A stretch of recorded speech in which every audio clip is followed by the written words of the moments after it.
At the end of the day, it's not about what you have or even what you've accomplished. It's about what you've done with those accomplishments. It's about who you've lifted up, who you've made better. It's about what you've given back. Denzel Washington. Welcome to Inspire Vision. Our sole purpose is to elevate the lives of others and to inspire you to do the same. Gloria, welcome to the show. Hello, welcome. Thank you so much for having me. Welcome. I am excited, and I think we happen to be in different parts of the world this time around. Where are you at? I'm in England. Okay. I'm in England. And Yes, I'm in Thailand. So wow. timing is Wow. working really well here. Yeah, and it's so wonderful to be able to use Zoom to talk to people all over the world. I think it's just amazing. Yes. I really love it. I do have clients literally all over the world as well. And it just, I don't know, it makes me feel, I feel so connected. I feel so connected. It's a beautiful thing to be able, I wouldn't know years ago if I had done, this, if I was, older and I had done this profession, years and years ago, I think that I could have just had people in person, and that's great. But to be able to reach so many people, I mean, I have clients in Australia. How amazing is that? It just feels, yes. Yeah, Right. yeah, it's phenomenal. It's just phenomenal what the technology has allowed us to do. So, as we get started, what I'd love for you to do is to kind of share your journey. Everybody reaches a certain element when we start to talk on the podcast, and I find it's always interesting. Everybody has a very fascinating journey that they've experienced. And sometimes it starts at childhood, sometimes later on in life, but share your journey with the audience, who you are and how you got to this point doing what you're doing. Yeah. So the point that I am at now doing what I'm doing is I'm a spiritual medium, and I'm a psychic development teacher as well. And in general, spiritual guide. I was definitely not always this at all. I was not, even though there were very early signs that I actually was, I understand that sounds confusing, but stay with me. So when I was little, I was born in Italy, actually. I'm originally Italian. So I was born in a little village in Italy. And I was a very sensitive, connected child. Yeah. So I could hear energies, or I could feel energies. I could sense a lot of things. I was a highly emotionally sensitive little child. However, I grew up in an environment which was, a loving environment. I had loads of love in my childhood, absolutely. But it was also, I feel, an environment that was not necessarily ready or open to the way that I was, if that makes sense. Let me ask you a question. Did you have a religious family? I did. Yes. So I would assume you were Roman Catholic. Yes. Yes. I was raised Catholic. Yeah. So that sets a little bit better pattern. Okay, go on. Yeah. So I was raised Catholic, but it's not only because of that. I think that my parents had their own wounds, their own things to sort out. And I think that they didn't necessarily have the emotional space to, raise a child that, was as sensitive probably as I was, And so that sort of hurt a little bit. I'm not going to lie, that hurt.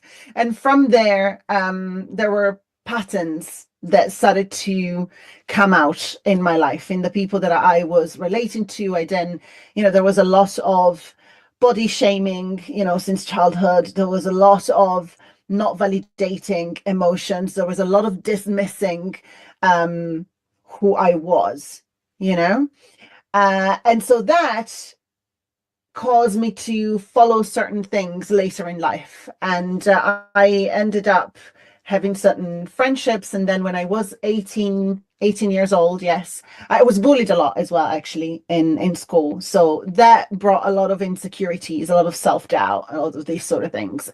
And then when I was 18, I met a boy, and I thought, oh my goodness, this boy has saved me from all of the darkness that I have ever experienced in my life. Turns out the boy was the darkness, but that's okay. Turns out the boy was the actual darkness. No.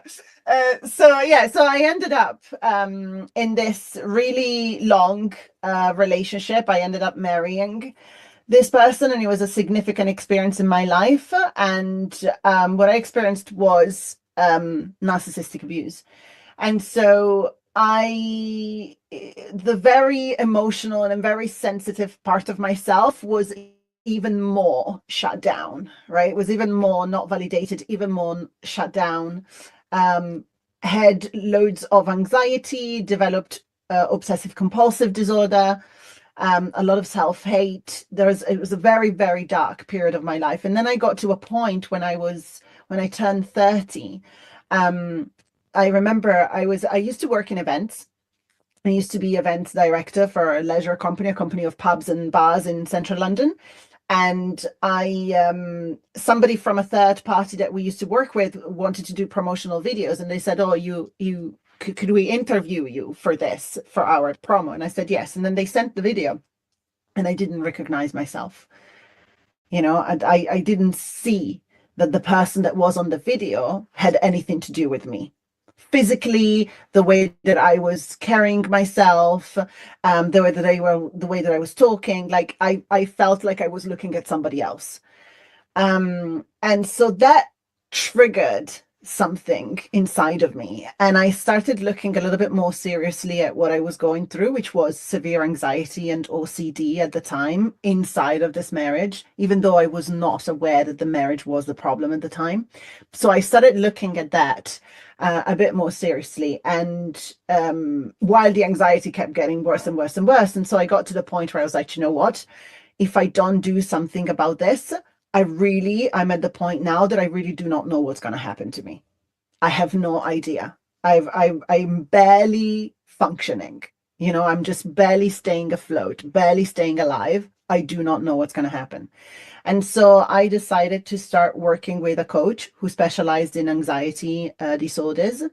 And the journey sort of started from what caused the anxiety, but at the first session, I remember I've mentioned everything. I mentioned my childhood. I mentioned, all of the things, the insecurities, the self-hate. I mentioned all of the things. And the last question that she asked me, she said, "Okay, and what about your relationship? What about your marriage?" And I said, "Oh my God, no, thank God he's here. Thank God he's here in my life, because he's making everything better." So fast forward a year and a half, I spent with this coach doing working on OCD and anxiety, and I have halved the OCDs.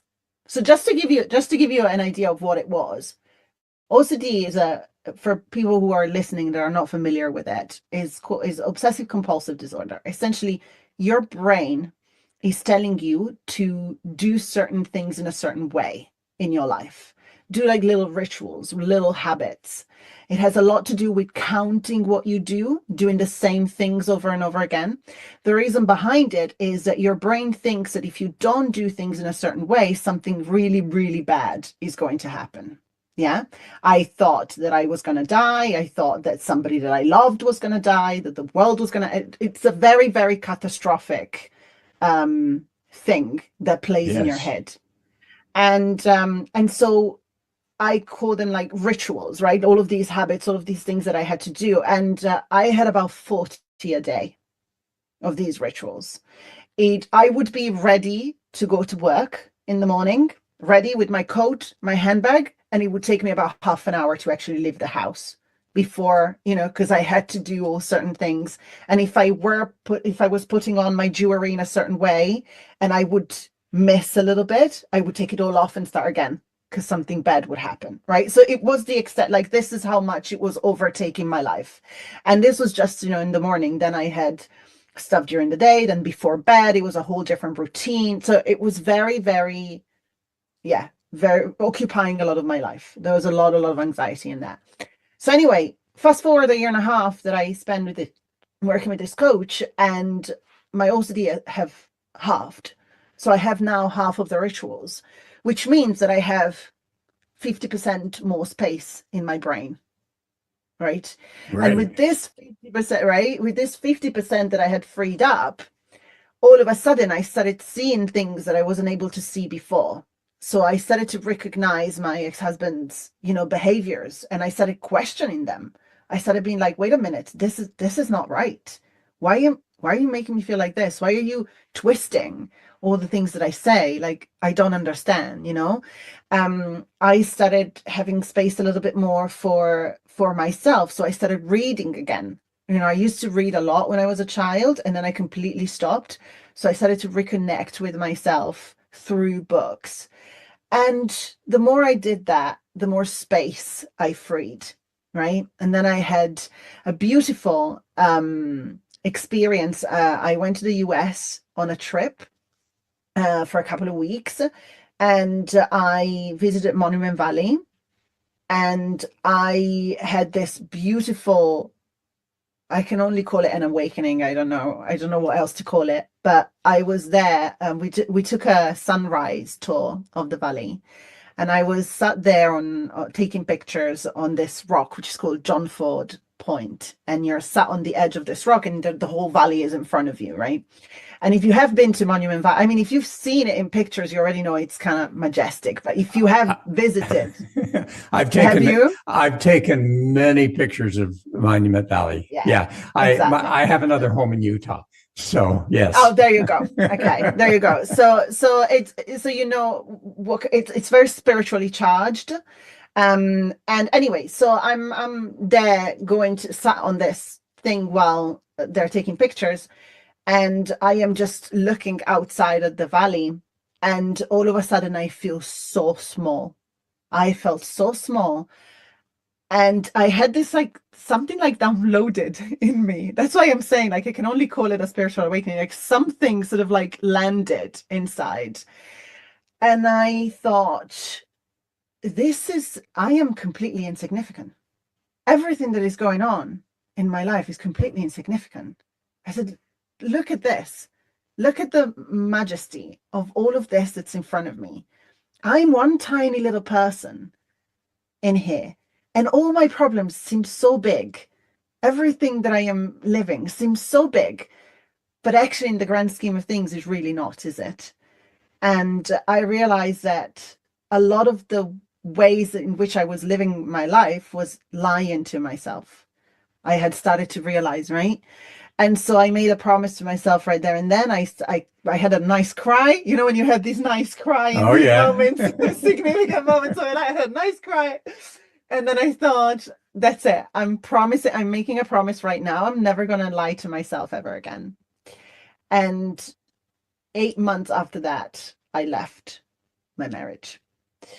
And I went to live by myself. And that was a whole different kind of journey. But then I met my current partner, who was the complete opposite of the relationship that I had been in before. And I feel like I started to come back home, to myself. Yeah. I started to come back home to myself. And I started having people, my body changed. I lost a lot of weight. Again, like when you're healing, you can see it. It's not only internal. People can see it from the outside. And I started having loads of people coming to me and saying, how amazing it was, the whole journey that I'd been on. And they wish that they could do that. They wish that they could get out of the relationship. And it dawned on me, and I said, but you can.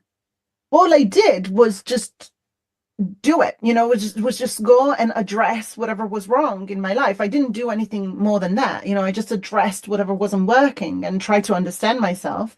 But you can do it too. And so I decided then, what, maybe I can help these people. So initially I trained as a life and personal performance coach. Mm-hmm. So I started helping women who were healing from the aftermath of toxic relationships. And then as I made more and more space and came more and more home to myself, that spiritual side opened up again. And that's when I accessed the whole world that I am part of now as a spiritual medium. And And that's And home. isn't it interesting? Some of the things that you share, I just want to go back to a couple of things and have you comment on Of those, course. because initially you were attracted, to an individual that you got married, and you realized ultimately that it was not a healthy relationship for you. But isn't it interesting, as you were sharing your childhood and the challenges that you faced there, it seems like you attracted the very person that of the energy that you were putting out. Would that be a fair statement? I think that I was attracting the energy that I was familiar with. Yeah. I was attracting what I knew. I think that was that. Because the male, I had one male figure in my life who was healthy. All of the other male figures that I had in my life, and female figures as well, were very similar to that relationship. Well, and so Very as similar. you're working with people, because now obviously you changed and you attracted someone different and you're in a great relationship Yeah. now, but as you're working with people, how do you help them to understand that literally what they are experiencing is that which they are attracting because of the energy that's emanating from them? Yeah. The people that I work with now, with the work that I do now, are very aware of this already. Are very aware of this already, because the level of work that we do now, it's much more on a spiritual level. So the people that I work with now already have an understanding of what it means to take responsibility for our life, and they already understand that life is a mirror. Yeah, so they come to me because they say, okay, I understand that this is not working. I understand that this is my responsibility, but I do want to come home to myself. So they already have the awareness of it. They already do. All right. Yeah. So Yeah. your background is Roman Catholic. Okay. Yes, it is. All Yes. right. You're talking about spirituality here. And Yes. I know that many people who are listening are Christian or otherwise. But what is your definition when you talk about spirituality? What are you talking about? When I'm talking about spirituality, I talk about accessing the part of ourselves that is not visible to the eye and that is connected to everything else.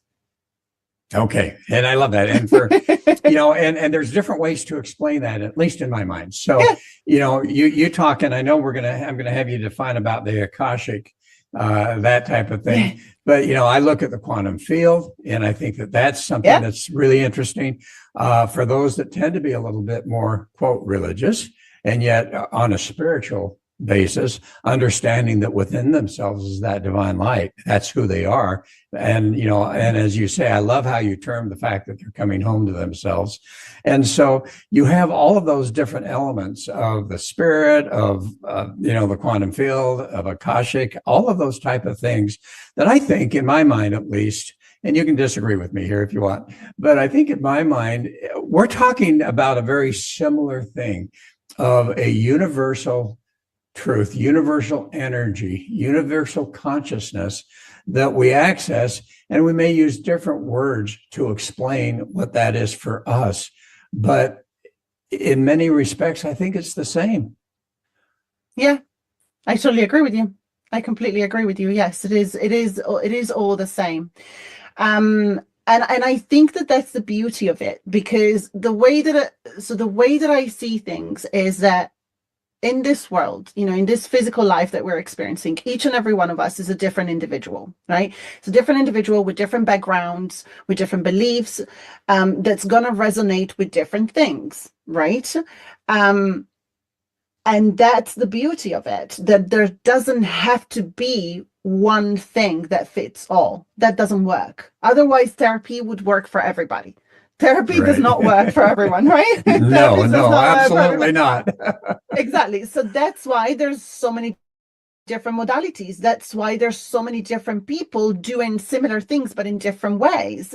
And this is what I always tell to my students. I say that it's not, because I teach how to harness your psychic abilities. I train people how to utilize their psychic abilities. And I say that the psychic ability itself, it's not the gift. Yeah, that's not the gift. We are all born with it. We're all born with an intuition. We all have it. The gift is how you do it.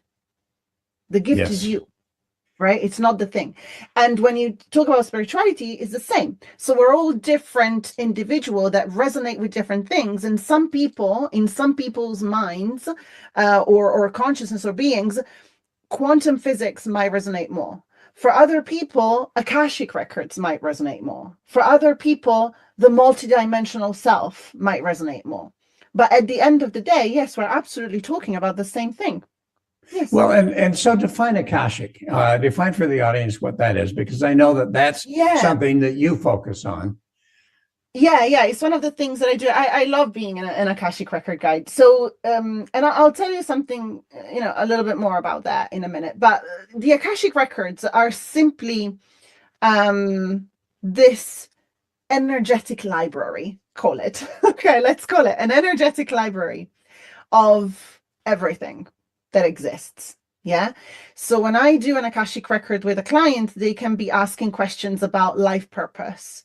They can be asking questions about why was I meant to meet this person in this life? What was the learning? What was the lesson here? What can I learn? What am I here to do? How can I make the most out of this and this and this, right? And then we access the person's energy and go in their records and see what answers come out. And we access soul contracts, we access karmic bonds, we access all these things. But what I want to specify here is there is a technique. Yeah. So looking into somebody's Akashic records is a technique to read energy. So some people read energy through the Akashic records. Some people read energy through spirit guides. That's another thing that I do. Some people read, and do you understand? These are all different techniques that we utilize to be able to read the energy, to read the invisible part of each and every one of us. Yes, and you mentioned intuition, and I think there's that intuition. If we get into the theological aspect of it, there's that inspiration, that guidance that we can get from the spirit or from our angels that are watching over us, or and as you say, we've got the quantum field that is the same thing, that has all of the universal truths there and everything that's there, the Akashic, which is the same thing. But here's the interesting question for me, because I know personally, I have strived all my life to be able to tap into that even to a greater degree. And I know a lot of people that are seeking to gain greater intuition, inspiration, guidance in their lives. How do you teach people to accomplish that in a way that's meaningful for them? So the main thing that I have found is that people think that psychic abilities or intuition is something that is external to you, right? People think that you need to get your psychic abilities. People think that you have to be special to be able to work in that way, right? So the fundamental teaching that is at the base of every training that I do is that no, it is not something that you're gaining from the outside. It's something that you're remembering about yourself. And once you grasp this, that is something that it's already there. All you need to be doing is peel off the layers that have covered it so far, And for some people, these layers have a lot to do with religious upbringing. For some people, all of these layers have to do with childhood trauma. For some people, all of these layers have to do with sense of unworthiness. It's different layers for different people. But ultimately, the main shift here is that all of this is a remembering. It's not something extra that you're learning, if that makes sense. It's something that it's already inside. It makes sense. But then also, as they're trying to seek, what direction do I want to go in my life, all these type of things, And I totally love how you talk about the fact that it's there, it's eternal. Because I do have a theological background. I love the comment in the Old Testament where the Lord says, "I am that I am."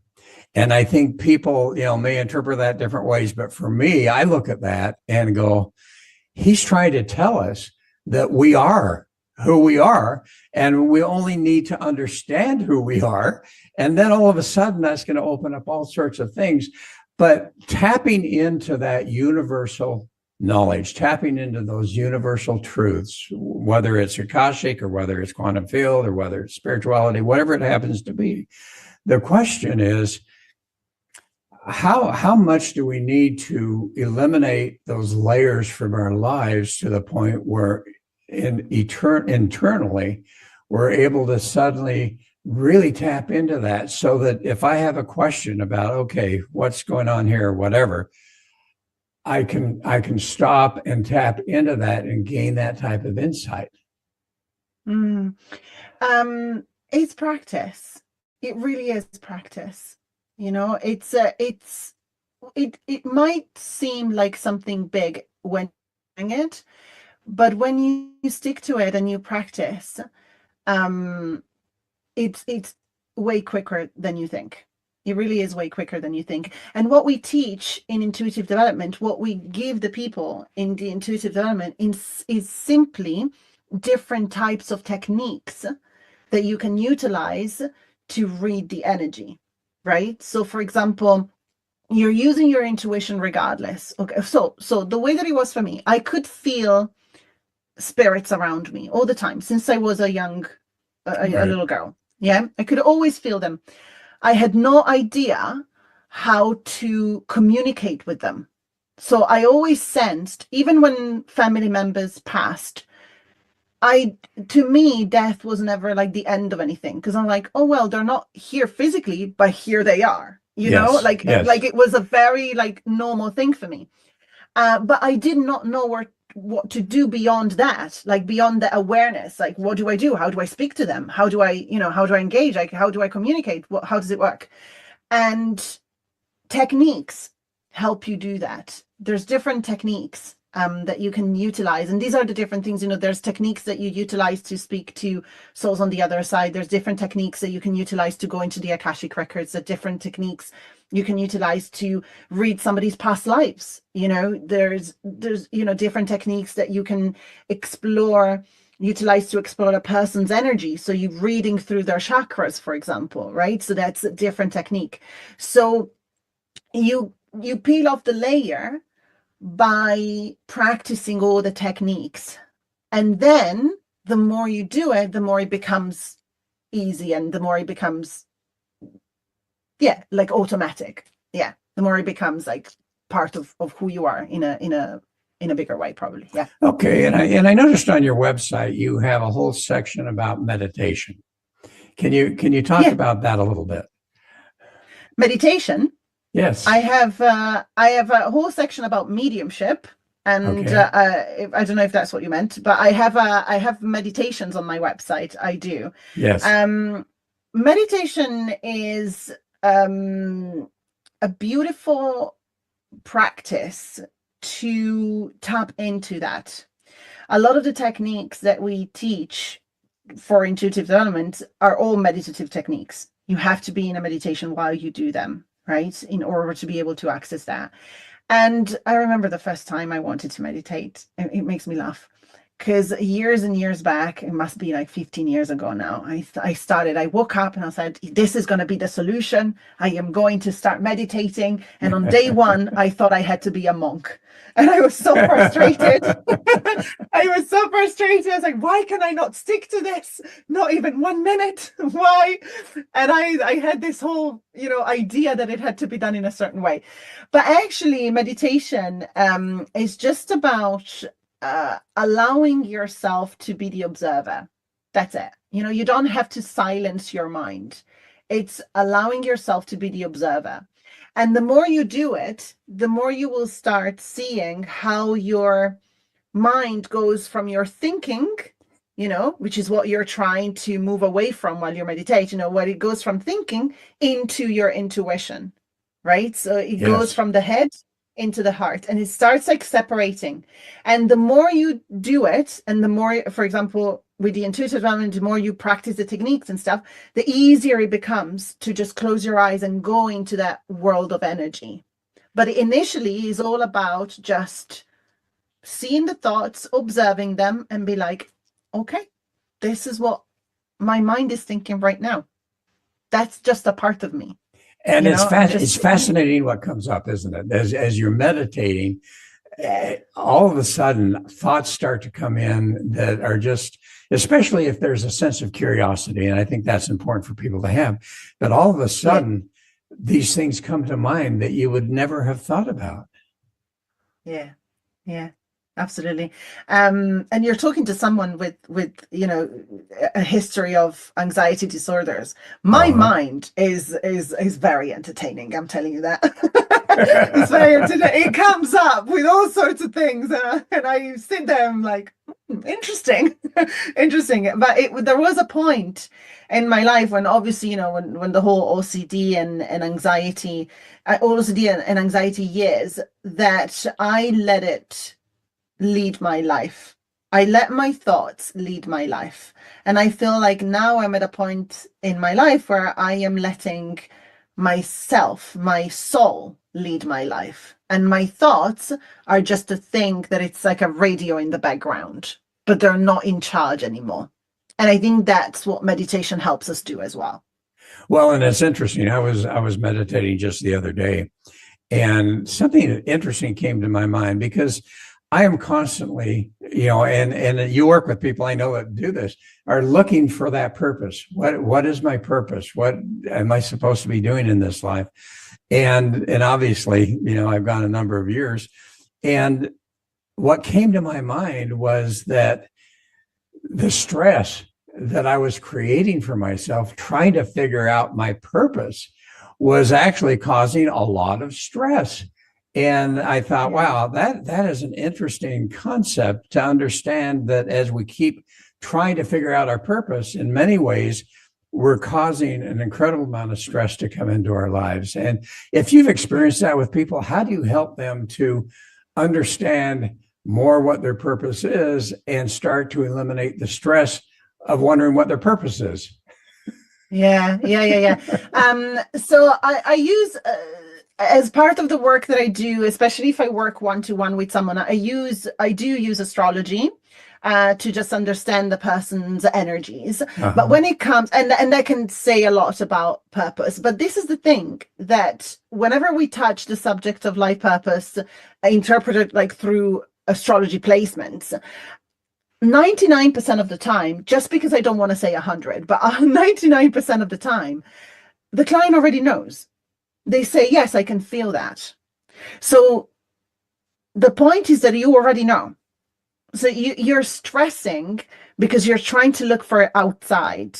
You think that must be this sign that comes to you, or this big thing that happens in your life, and all of a sudden you're going to wake up and be like, yes, this is my life purpose, and just start to embody it completely, being a completely different person, because this is the purpose. Purpose is not something that comes from the outside. It's about actually shifting the focus from the focus from the outside into the inside. So look for little clues, because your soul is already giving you all of these clues already. Think about the things that you love doing. Think about the things that come naturally to you. There's a reason why they come naturally to you. There really is, Think about the things that when you do them, it's like time stops, right? Think about the things that make you feel the most joy. It is, those are all clues. It's like the little crumbs, right, that you're supposed to pick up and follow, and then it leads you into the right direction. And it isn't always that big thing. Here's what I came to understand was, it's not that big thing. It's every day we are living our purpose. Every time we, have an experience or meet someone or do something, to smile or whatever that happens to be, we are fulfilling a purpose of who we are, and the kindness and the love and who we really truly are genuinely. One of the questions that I have, though, and you talk about this a little bit, and I want to get into it a bit, because you talk about spirituality, but you talk about healing. And I don't know if you're talking about spiritual healing or if you're talking about physical healing. Which is it, or is it both? I talk about emotional and spiritual healing. Yeah. Okay. Emotional and spiritual healing, but it's very often connected to the physical healing as well. A lot of the time when we work with people, in the coming home to themselves, there's a lot of physical improvements as well, because you let go. Have you read that book, The Body Keeps the Score? It's I have not read it, yeah. Yeah, so everything that you go through in every traumatic experience, everything that you go through in life, your body keeps the score for it. So it's not only stored in your emotional self, but it's stored in your physical self as well. And there is a lot of research on chronic illnesses being connected to abusive episodes or traumatic episodes in somebody's life. And so when we resolve the weight of the traumas, of the emotional heaviness, of the pain, it is not only the spiritual self and the emotional self that gets lighter, the body starts healing too. So it is ultimately all connected. Any stories you can share? My goodness. I mean, the general thing that we see is that people do feel generally, more energized. But I did have one client who has chronic pain, chronic joint pains, and we have been working on, in the one-to-one program, working on coming home to herself and working on healing and all these sort of things. And we have done different types of sessions, because when people work one-to-one with me, it's never just one thing that we do. It's very tailored. So there can be mediumship, there can be Akashic records, there can be energy healing. It's all a combination following their path. But after a few sessions, she started having less pain. She started feeling lighter and having less pain. And then all of a sudden the pain went up again. And so we looked into what might have been happening, right? So why is it up? What do we need to be looking into? And we did a couple of different sessions. One was mediumship, that was bringing up certain things that she needed to look at. And the other one was energy healing. And then boom, the pain went down again. So it is not, I'm not saying that it's to substitute you healing yourself physically. Absolutely not. But am I saying that emotional healing and coming home to yourself and healing, the traumas, peeling off the layers, does that help the physical body? It does. Yes. It really Well, does. and there are absolutely situations, I know that, as I've studied with a couple of meditation leaders, that they have literally observed people through meditation really be healed of physical anomalies. Which you're really talking about, and you're approaching it from the different way, but still people can experience that healing emotionally as well as physically. Absolutely. But even even myself, as a woman, I get the time of the month kind of pain, right? Yeah. And if I do meditate, I don't have the pain anymore. If I do go into that space, the pain goes away. It's not a chronic pain, okay? We understand that. It's not a pain that comes, it's not an illness or anything. It's simply like that time of the month. But if I am doing that kind of work, I know that the pain will go. Amazing. Simple So as that. here's another question that comes to my mind. How many times, as you've worked with people, have they discovered elements in their early childhood that they never remembered? And yet that was an absolute event that was affecting overall for them. But somehow they just lost total memory of that and blocked it. Yeah, it has happened a few times, especially when we go and do techniques that just involve going straight into the subconscious. So when the client is just simply not thinking, but just purely going with their intuition and with their gut, so many things come to the surface. Yeah, absolutely. So many things that they either completely forgotten about them, and it seems strange, I did actually a similar session with a client this morning, actually. It's funny you bring it up. Synchronicities, I love them. So she was taken to a time, I think she was early childhood, and she says, oh, I don't remember that happening, but I can feel that it did. I never remembered that, but I can feel that it did. So that happened this morning. But very often, what also happens is that there's a vague no, so there's a memory, but there's no conscious connection between the memory and what might be happening. And that happens often, that during the sessions, there's this aha moment where things get connected and they're like, oh, yes, that's where it comes from. I never thought about it. And the connection is then what creates the awareness that then allows you to do the work that you need to do. Well, and as you work with people, do they really understand that their life experiences up to this point and what they're experiencing in life is really a basis of a lot of those imprints that they may or may not remember? They're totally subconscious. And that as you work with them to start to eliminate those or to move them aside at whatever you do, that all of a sudden their life experience changes. Yeah, this is actually one of the first things that I teach every single person that I work with. It's just simply how the brain works. The fact that there are different developmental stages of our brain. And so, between 0 and 7, 7 and 14, 14, 21, and 21, 30. And at the different stages, we absorb different things. And so everything because we have to go and look at those things, right? So if a client is experiencing something, then whether we do it in a conscious or subconscious way, we have to go and say, okay, so what happened in your life at this time? Because if you have a sense of self-hate right now, it's not you right now that's experiencing that, right? It doesn't come from you at 35 or 40. Right? It's not where it's coming from. It's coming from you 0 to possibly 14. So we gotta have a look at what happened there. So it absolutely is the basis, the beginning of everything that I teach, including the intuitive development.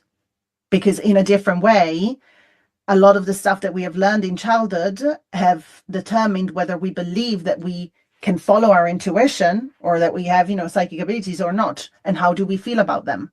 So it's always, we gotta peel off the layers, remove those programs, clear the filters, and just put in something else, bring awareness to that. And as they become totally aware of that inner self, and as you say, they're coming home to themselves, all of a sudden those gifts start to open up.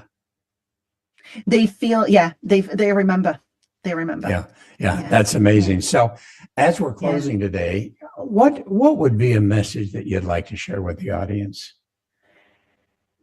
Look, if there is one thing that I want everybody to know, and I think we've touched a little bit on this subject today, that I want absolutely every single person on the planet to know, is that God is you. God is you. You are it. It's inside of you. You've always been. You are this beautiful universal energy. You're perpetual. It is nothing that is outside of you. You are everything. I really want everybody to know that. Love it. So how do people find you? If they're listening to this and they go, you know what, I really want to talk to her, how do they find you?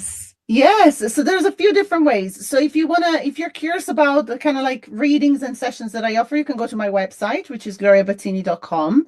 Otherwise, if you want to, I host loads of live events every week, and sometimes are readings, sometimes they are lectures, like different things. You can find them on my YouTube channel. They're streamed on my YouTube, but also I'm a teacher on the Insight Timer app. which is an app that people use to learn to meditate. But there's so much more on there. There's loads of different teachers, and I am one of them. And we have regular events at least 2 or 3 times a week. And there's a beautiful community there as well. So you're more than welcome. If you feel like you're more the I want to participate to an online event kind of person, then go to either Insight Timer or my YouTube channel. You will find those events there. If you feel like you want to see what kind of sessions you can have or readings you can have with me, then my website is the best. Okay. So describe the app again, because you said it so fast. I didn't understand what it was called. Sorry. Yes. It's called Insight Timer. Insight Timer. Yes. Insight Timer. And essentially, it's an app. We can call it a social media, but it's not. There is no promotion, no sales, nothing like that. It's an app that is completely free. There is a premium option if you want to, but you get a lot out of the free version. And it was created a few years ago, I think maybe 2018 or so. And it was created for the purpose of creating time for yourself. So doesn't operate as the social media. Nobody's trying to sell you anything. Nobody's trying to, sign up for this, sign up for that. None at all. There's loads of meditations, loads of online courses from thousands and thousands of teachers on different topics. And a lot of these teachers, like myself, do regular live events every week to connect to the community, to bring, again, it's all free. To connect with the community, to bring healing, to just do what we feel like, what we feel that needs to be done in the world. So that's my contribution to that. And it's a beautiful place. Yeah, it's a beautiful app. I highly recommend it. Well, Gloria, thank you. And again, you're one of those people that I just admire because, as you say, you're doing this in many cases for free. Obviously, the other stuff you charge, but here you are really giving to the community and trying to help and make a difference in their lives. And I can't tell you how much I appreciate that and how much in general you have to be appreciated because of that. So thank you. Thank you so much. You're very kind. You're very kind. I cannot envision myself not being a helper. I can't. So, so here we go. Okay. So anyway, folks, hey, I hope this has made a difference for you. I hope you've enjoyed this and, learn some more from Gloria and what's going on there. Anyway, this is Dr. Doug saying thanks for listening. Hope you'll join us again soon and namaste.